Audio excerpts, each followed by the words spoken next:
Dobrodošli na moj kanal. Ovdje ćete učiti njemački kroz kratke priče. Prvo poslušajmo priču na njemačkom da vidimo da li nešto razumijemo i probamo nešto razumjeti iz konteksta. Krenimo. Guten Tag, Entschuldigung, ich habe eine Frage. Guten Tag, ja, gern. Wie kann ich Ihnen helfen? Ich habe dieses Produkt gestern hier gekauft, aber es ist leider schon abgelaufen. Oh, das tut mir leid. Haben Sie den Kassenbon noch? Ja, natürlich. Hier bitte. Danke. Ich schaue kurz nach.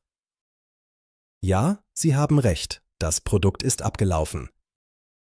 Kann ich es umtauschen oder mein Geld zurückbekommen? Natürlich. Möchten Sie ein neues Produkt oder eine Rückerstattung? Ich nehme gerne ein neues Produkt. Kein Problem. Ich hole Ihnen sofort ein frisches. Vielen Dank. Das ist sehr nett. Gern geschehen. Entschuldigen Sie bitte die Umstände. Kein Problem. Das kann passieren. Möchten Sie sonst noch etwas kaufen? Nein, das war alles. Ich gehe jetzt zur Kasse. Alles klar.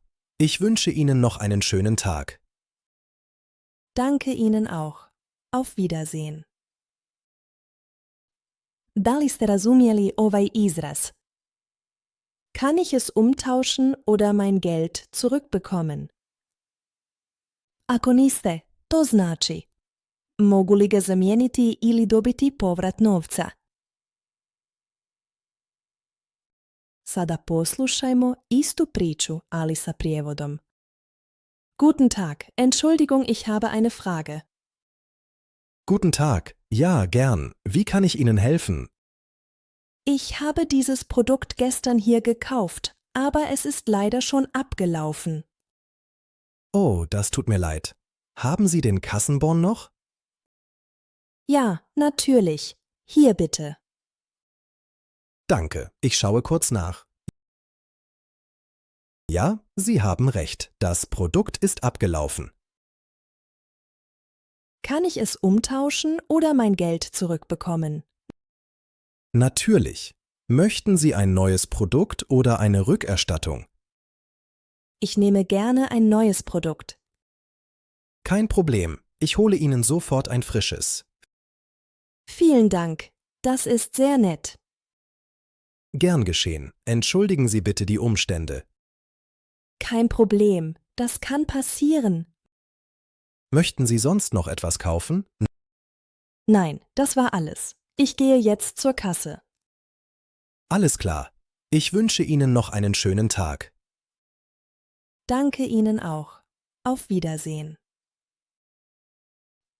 Prije nego počnemo sa ponavljanjem najbitnijih riječi, da li se sjećaš kako možeš reći?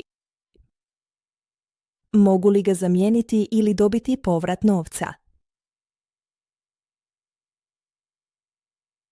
Kann ich es umtauschen oder mein Geld zurückbekommen? Sada ponovimo najbitnije riječi. Der Supermarkt. Das Produkt. Abgelaufen. Der Kassenbon. Umtauschen. Die Rückerstattung. Die Kasse. Die Umstände. Frisch. Passieren. Imate li ideje ili želje za iduću priču? Napišite ih u komentare. Ako ti se svidio ovaj video, pretplati se na kanal i ostavi like. Tako nećeš propustiti nove priče i videa za učenje njemačkog jezika.